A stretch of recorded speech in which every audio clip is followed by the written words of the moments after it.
अस्सलाम वालेकुम। बात करते हैं इमरान खान की रिहाई की। इमरान खान का जो केस था उसके बारे में बात करते हैं, और एक्चुअली केस है क्या इसके बारे में थोड़ी सी बात करते हैं। देखें, पिछले साल इमरान खान को 2 केसेस के अंदर सज़ा सुनाई गई, और वो बड़ी उजलत में सुनाई गई। पहला केस तो ये था कि तोशाखाना केस में, ठीक है जी। उसी वक्त ही जो नाकदीन थे, जो तज्जियाकार थे, उन्होंने उसी वक्त बता दिया था कि ये उजलत में दिया गया फैसला है, इसका रिजल्ट देखिएगा कुछ अरसे में इनको रिवर्ट होगा, इनको वापस लेना पड़ेगा ये फैसला। फिर उसके कुछ दिनों के बाद ही दूसरा केस का फैसला सुना दिया कि इमरान खान साहब ने बुशरा बीबी से इद्दत में निकाह किया है। मान लिया इद्दत में निकाह किया है। हाउ डू यू नो कि आप लोगों को कैसे पता चला कि वाकई इद्दत में निकाह किया गया था, जबकि वो खातून खुद भी कह रही है कि इद्दत में निकाह नहीं हुआ, ठीक है। और दूसरा, फिर इद्दत में निकाह का हमारे जो हमारा जो कानून है उसके अंदर कोई सच एक्सप्लेनेशन भी नहीं है, इस बारे में कुछ कहा भी नहीं गया, ठीक है जी। और फिर दूसरा, ये मजहबी मामला हो जाता है, और इस मजहबी मामले के अंदर फर्स्ट ऑफ ऑल वो 2 फरीक हैं जिन्होंने शादी की है, उनकी बाहमी रजामंदी से हुई है, कोई ज़बरदस्ती नहीं हुई हुई।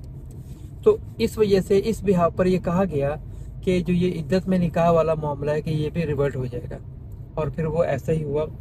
लोग ये समझ रहे हैं कि परसों जो पेशावर में, पूरे पाकिस्तान में कहीं पे मुख्तलिफ किस्म के एहतजाज हुए, वो ये उसका शाखसाना है। कोई ऐसा कुछ नहीं है, क्योंकि जिस वक्त ये फैसला आया तो उस वक्त ही मैंने बताया ना अभी कि लोगों ने कह दिया था कि ये फैसला वापस लिया जाएगा। वो क्यों? क्योंकि इसके अंदर कोई वजन नहीं है फैसले में।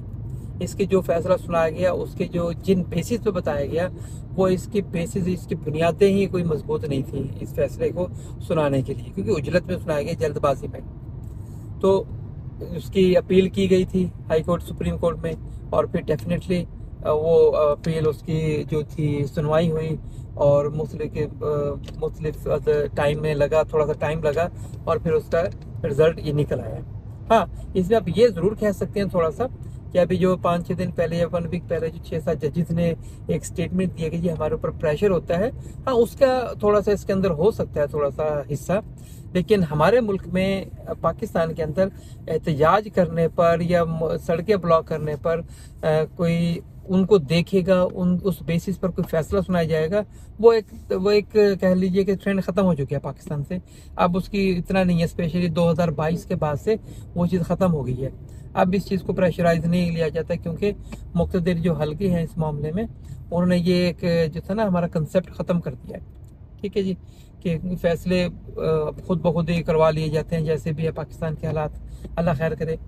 तो इसके अंदर एक ये चीज़ जो मैं बता रहा हूँ, ये बड़ी इंपॉर्टेंट है कि जो इमरान खान साहब का या बुशरा बीबी का जो इद्दत में निकाह था, उसकी हमारे आइन के अंदर कोई तशरीह थी ही नहीं। एक्चुअली जब तशरीह ही नहीं है उसके बारे में कुछ कहा ही नहीं गया है, तो अब आप उसको बिला वजह का एक कमज़ोर सी बुनियादों के बिना पर आप उसका जब फैसला सुना देंगे जल्दबाजी में, तो उसका रिजल्ट यही निकलेगा कि फैसला रिवर्ट होगा, ठीक है। अब आप देख लें, जैसे फैसला है इसके बारे में हमारे उलमा कराम ने भी कोई ख़ास बात नहीं की, ठीक है।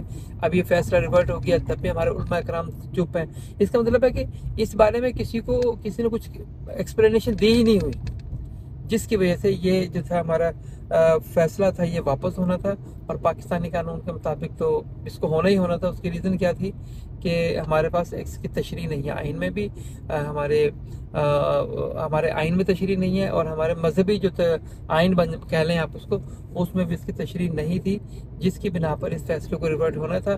तो जो हमारे मोअज़्ज़ज़ जज साहिबान हैं, डेफिनेटली उनके ऊपर ये एक जिम्मेदारी आई थी कि एक ऐसे केस का फैसला सुनाया गया जिसके उनके पास बुनियादें खोखली हैं, और जल्दबाजी में सुनाया गया फैसला है, और मे बी कि हो सकता है कि ये सियासी वजूहात की बिना पर, सियासी प्रेशर की वजह से उन्होंने फैसला सुना दिया गया हो।